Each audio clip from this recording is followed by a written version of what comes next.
What's going on, guys? This your boy Mag Dog TV coming back with another one. So it looks like head coach Kevin Stefanski just gave us insight of the both quarterbacks, Shedeur Sanders and Dillon Gabriel. He also gave us insights as far as how they are going to manage training camp, as well as making sure those guys get reps. Every other city I go, from Colorado to the Bayou I go. Y'all know the motto, get a info I know. My people know it's Mad Dog TV, let's go. To every other city I go. From Colorado to the Bayou I go. Y'all know the motto, get a info I know. My people know it's Mad Dog TV, let's go. To every other city I go. From Colorado to the Bayou I go. Y'all know the motto, get a info I know. My people know it's Mad Dog TV, let's go. So once again, as I said before, head coach for the Cleveland Browns, Kevin Stefanski, just gave us insights as far as how they're managing quarterback reps, how are they going to manage quarterback reps once training camp comes, what are they going to do with 4 quarterbacks, because obviously they can't travel 4 entire quarterbacks the whole entire season. So there needs to be some things done as we get closer and closer to Browns 2025 NFL season. I'm gonna let you guys take a listen to hear what Kevin Stefanski had to say about Dillon Gabriel along with Shedeur Sanders, and then I'm gonna give you guys my thoughts after. It just gave us an opportunity to really evaluate more players.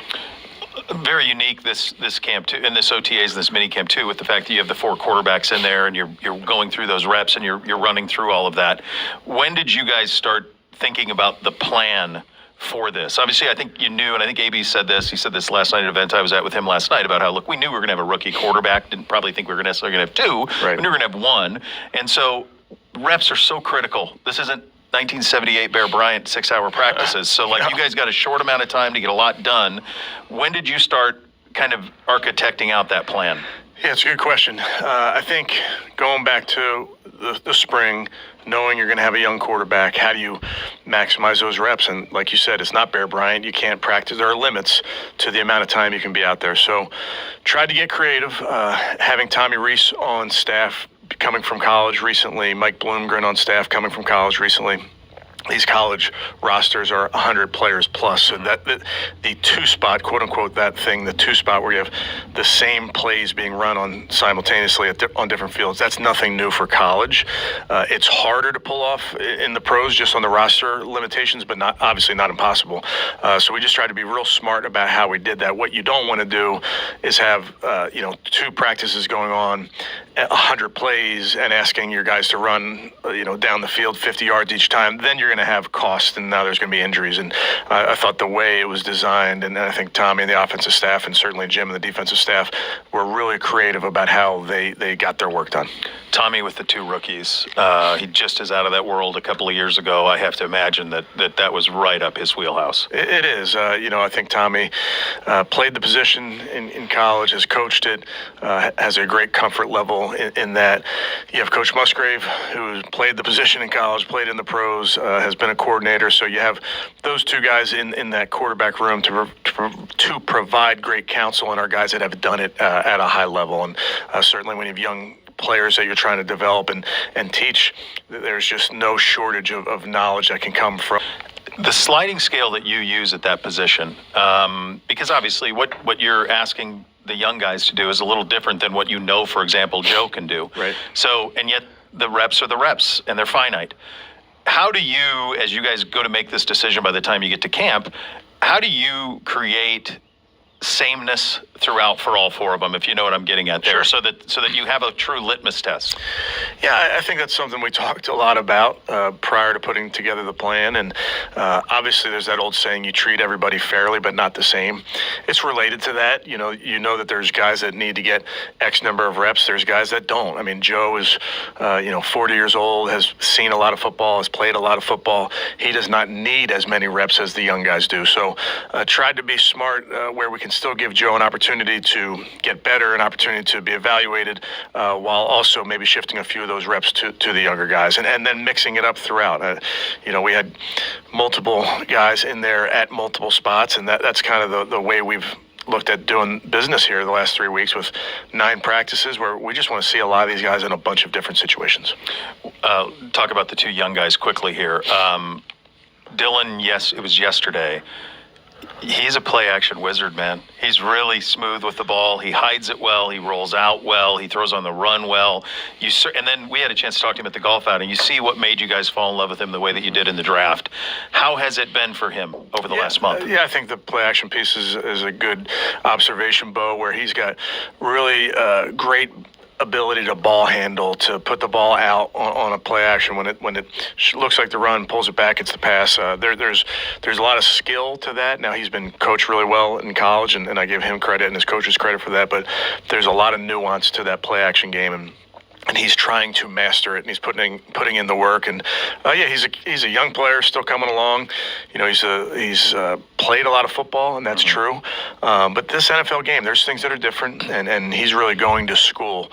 I mean, at times we call this quarterback school. There's a curriculum to this, and how we bring a young player along. And there's no short way to do it. I wish I could press a button and say, hey, you guys got this, and that's just doesn't exist in this game. It's just a lot of meetings, a lot of practice, and then a lot of film to teach off of. And the beauty of it is our quarterbacks are learning from every rep, even if they're not getting the rep.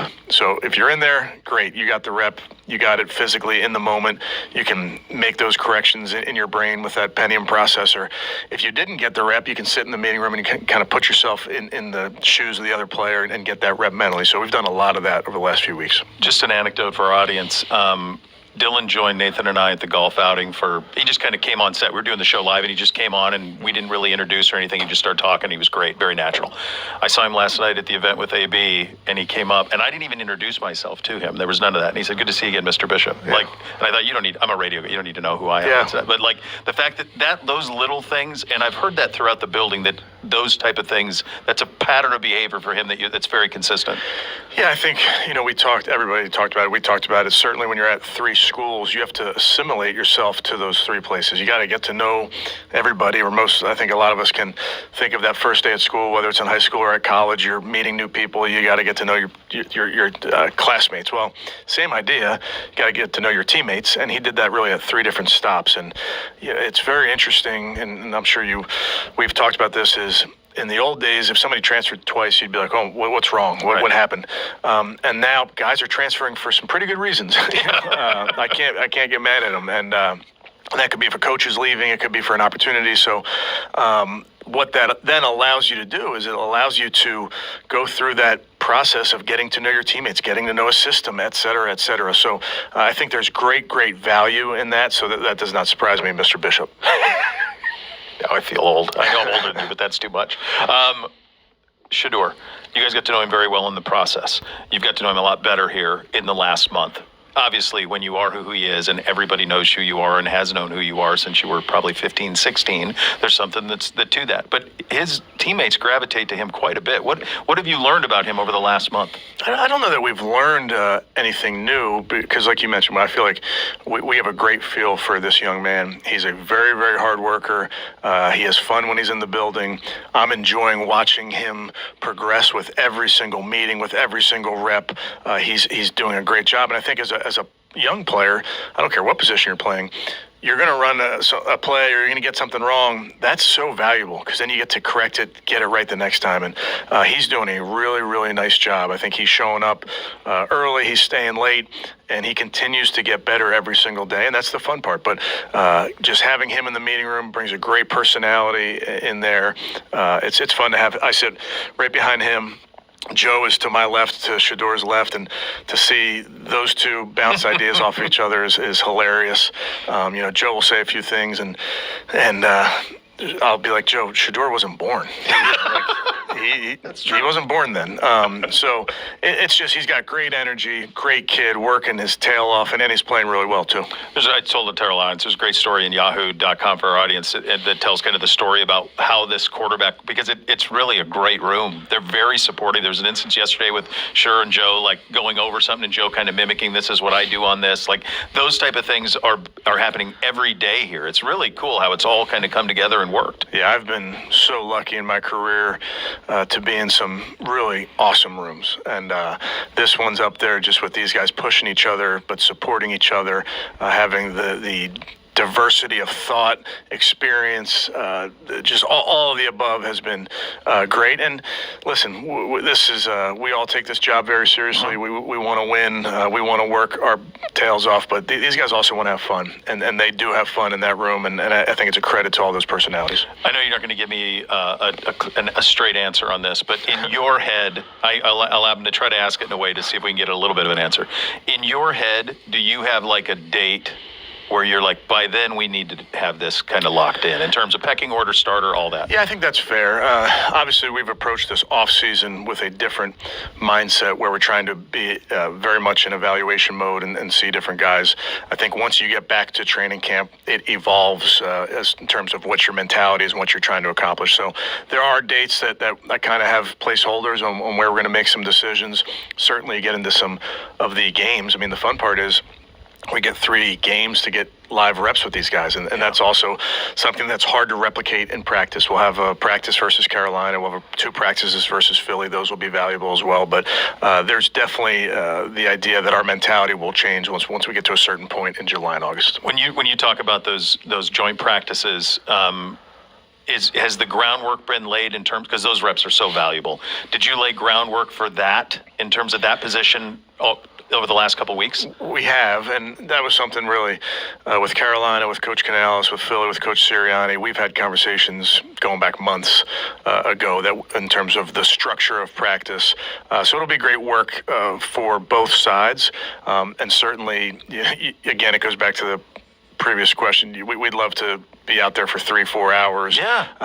Unfortunately, we're not allowed to, but we'll get plenty of good work with those guys over those 2 weeks. So you guys just heard a pretty deep conversation in regards to Browns Insider along with Kevin Stefanski. I think I pretty much know how they're thinking in regards to Shedeur Sanders. They are very excited with how he's been taking on the challenge. I personally feel like, and even Stephen A. Smith said something about this yesterday on First Take, I truly believe that they are trying to test Shedeur Sanders. They know Shedeur Sanders is the best quarterback amongst all 4 quarterbacks, but they are trying to really test him. They're trying to see how he's going to take on the challenge at hand. How do he battle adversity and all of those things? I think they're trying to pretty much make it's hard to explain. I think they really want Shedeur Sanders to be really prepared for what's to come for them, because they really do feel like he is their franchise future quarterback, in my personal opinion. I just kind of have that feeling. I could be wrong, but something is telling me that they really truly believe the opposite of what we've been thinking as far as him not getting reps. Mary Kay saying this, she's saying that. We don't even know if that's in play as far as the Cleveland Browns allowing her to do certain things just to see if they're going to get a bad reaction from Shedeur Sanders. Shedeur Sanders has been carrying himself like a pro all off season, and I really feel like he's passing the test for the Cleveland Browns. Of course, I don't feel like he deserves it, but this is going to make him so much more. He's going to be really seriously legendary when he gets out there on that football field, because he's going to be pissed off for greatness. You guys can get down in the comments and let me know how do you guys feel. Hit that like button, subscribe to the channel, turn on the post notification bell. That way every time I upload a new video, you guys will see it. Until next time, peace.